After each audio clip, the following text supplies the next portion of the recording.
Bonjour, aujourd'hui pour de multiples raisons, dont une voix cassée, je n'ai pas pu faire de vidéo cette semaine. Alors comme je suis à flux tendu dans les vidéos, oui ce sont des vidéos quand même complexes que je ne peux pas faire à la chaîne. Alors je me suis vraiment demandé ce que j'allais faire comme vidéo et là je viens de terminer un cours en présentiel. Je me suis dit bah, tiens je vais vous proposer une séance de déchiffrage, de lecture à vue sur une partition voilà, sans classique facile pour le piano, c'est écrit en anglais. Et par contre, il n'y a aucun doigté. Alors personnellement, ça ne me dérange pas parce que quand on fait du déchiffrage, en fait, si on a un bon niveau de déchiffrage, à la limite, ça veut dire qu'on n'a pas besoin de doigté. Ça veut dire qu'on fait de la lecture par graphisme, on comprend bien les harmonies, et donc harmonie, ça nous dicte des doigtés. Voilà. Souvent, quand j'ai des élèves qui jouent sur cette partition, je suis obligée de doigter, parce qu'il y a 0 doigté, 0 chiffre.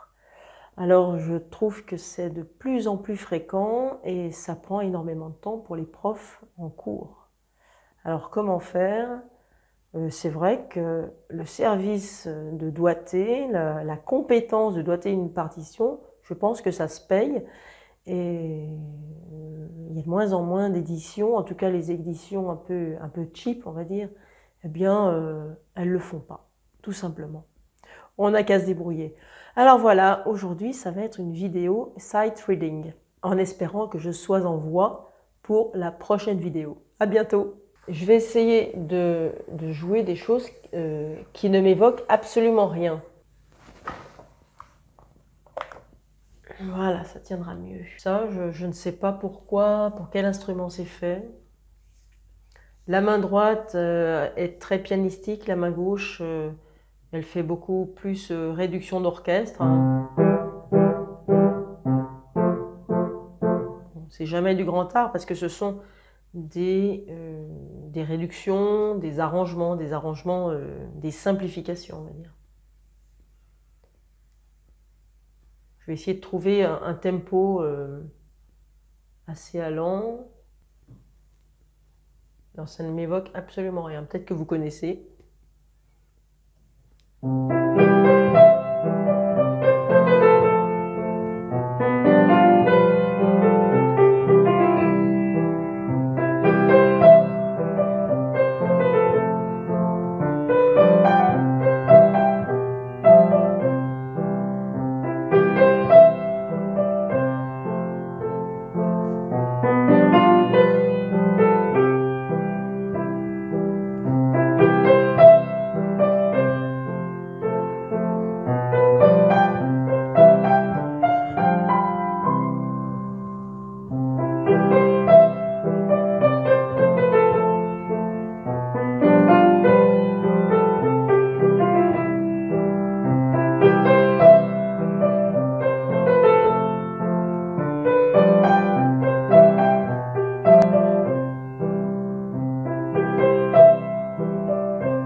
Rêve d'amour de Liszt.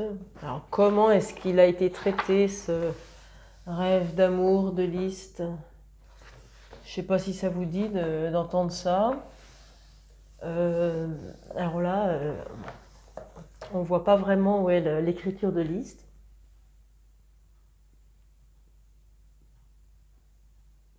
Ah oui, c'est étonnant.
Ça rend pas mal quand même.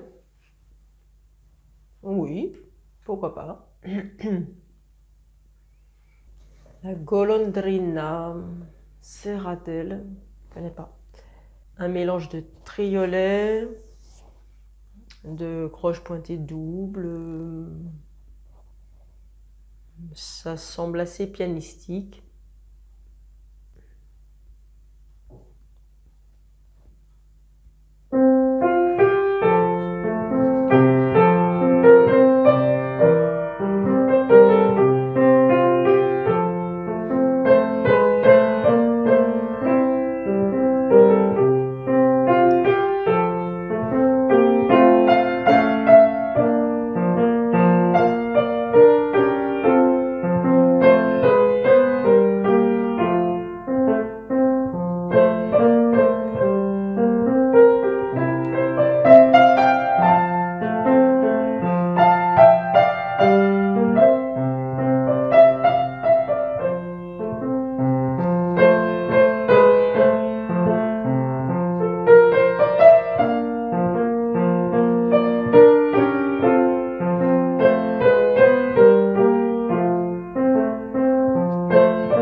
Bon, c'est rigolo. Alors, quoi d'autre? Rhapsody List. Bon, ça c'est rigolo, hein. Il n'y a que des croches. C'est tout pareil. Il y a de quoi s'en mêler les yeux, là. Ça c'est rigolo. Alors, elle est connue, hein, bien sûr. Allez, on va essayer de faire ça. Tam pam pam, parapapam, parapap. Je ne vous garantis pas que j'accélère à la fin, hein.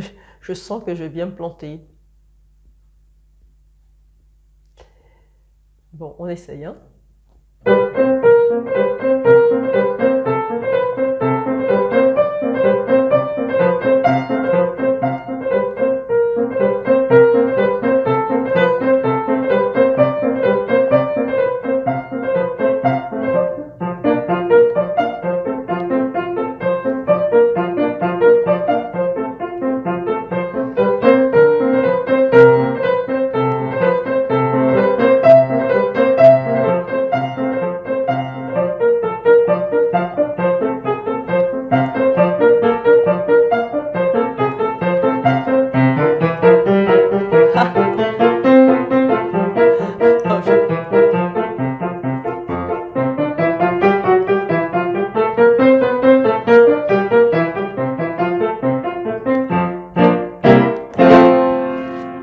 Oui, j'ai pas du tout vu venir les contretemps. Donc les contretemps, c'est la main gauche qui fait la mélodie et ça. C'est casse-gueule ça.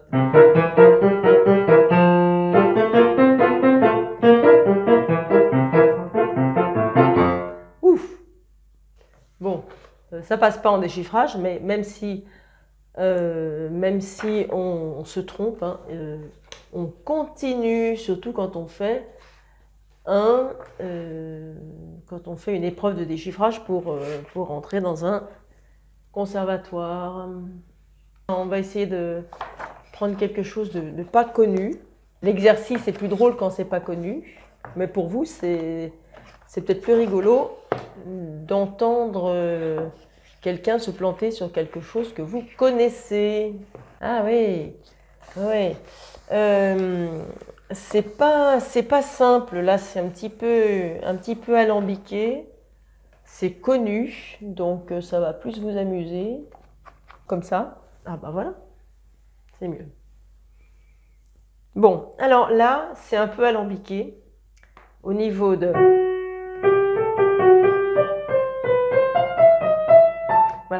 là, des fois, le manque de doigté peut gêner.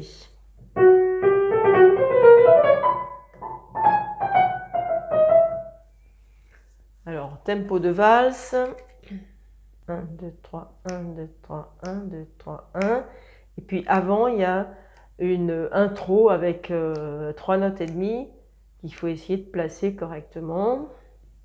Moins il y a de notes, plus on se plante dans le rythme, hein, c'est très connu.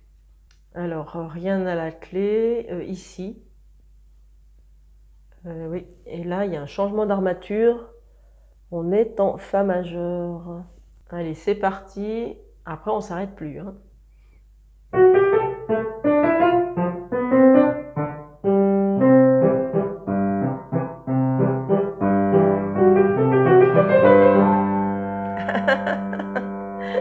C'est raté. J'étais sûre.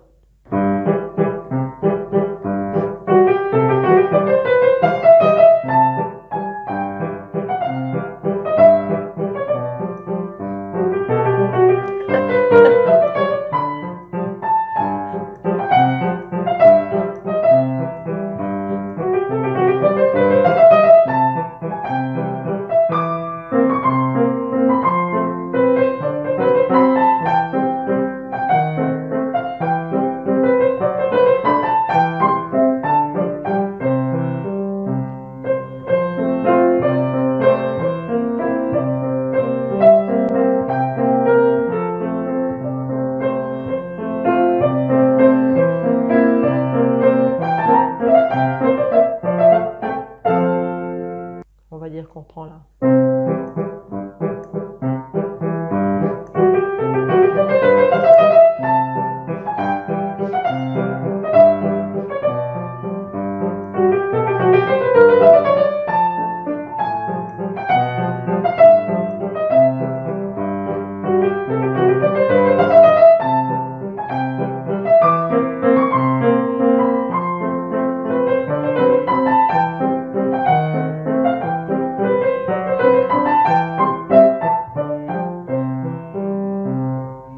La reprise était mieux. Quand il n'y a presque rien à jouer, c'est là où on se plante plus dans le rythme, où on n'a presque rien à faire. Donc voilà, typiquement. Et c'est pour ça que je l'ai pris.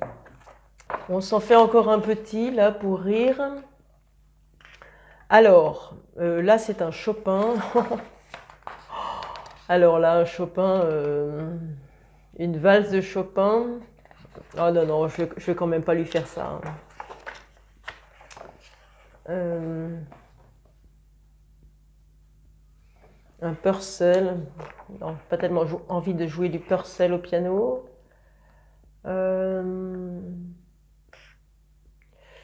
Ça, je sais pas ce que c'est. Tendrement. To a Wild Rose. De McDowell. Mais ça ne me dit rien. Allez, donc un bon critère pour le choisir. Allez, puis on se dit qu'on va finir là-dessus. On va essayer de faire quelque chose avec, hein.